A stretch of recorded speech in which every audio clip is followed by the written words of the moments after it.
آگے بڑھتے ہوئے آپ کو بتائیں کہ پلاننگ کمیشن نے وفاقی فنڈ سے کینالوں کی لائننگ اور بحالی بند کر دی، جس پر حکومت پنجاب نے اس فیصلے کے خلاف مشترکہ مفادات کی کونسل میں سمری پیش کر دی ہے۔ اس سمری پر مشترکہ مفادات کی کونسل نے سندھ، بلوچستان اور خیبر پختونخوا سے رائے مانگ لی ہے۔ اس بارے میں مزید جانتے ہیں نمائندہ فائیو نیوز شکیل نائس سے۔ جی شکیل، بتائے گا اس بارے میں۔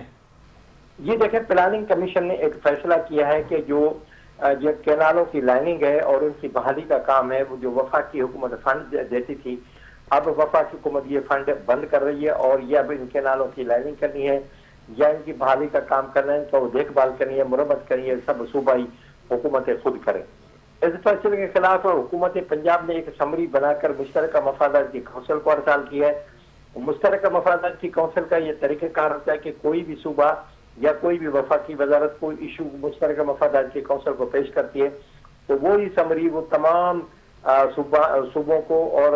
جو متعلقہ وفاقی وزارت ہے اس کو ارسال کرتے ہیں تاکہ ان کا موقف آ جائے، تو پھر مشترکہ مفادات کی کونسل کا اجلاس جب بلایا جائے اس میں اس کو پیش کیا جائے۔ اب اس میں جو ہے وہ حکومت سندھ نے اپنے چیف انجینئر جو لائننگ ہے ان کو یہ خط بھیجا ہے، ان کو کہا ہے کہ اس بارے میں تفصیل 2 یا 3 روز کے اندر تفصیلات ارسال کی جائے۔ تاہم جو اب تک بات محکمہ آبپاشی کے سامنے ہے وہ یہ ہے کہ حکومت سندھ نے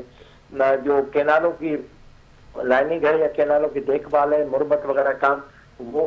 جو ہے وہ وفاقی حکومت کے کرنے کی حمایت کی ہے اور وہ پنجاب کا یہ جو موقف ہے اس کی حمایت کی اور وہ کہا ہے کہ یہ کام۔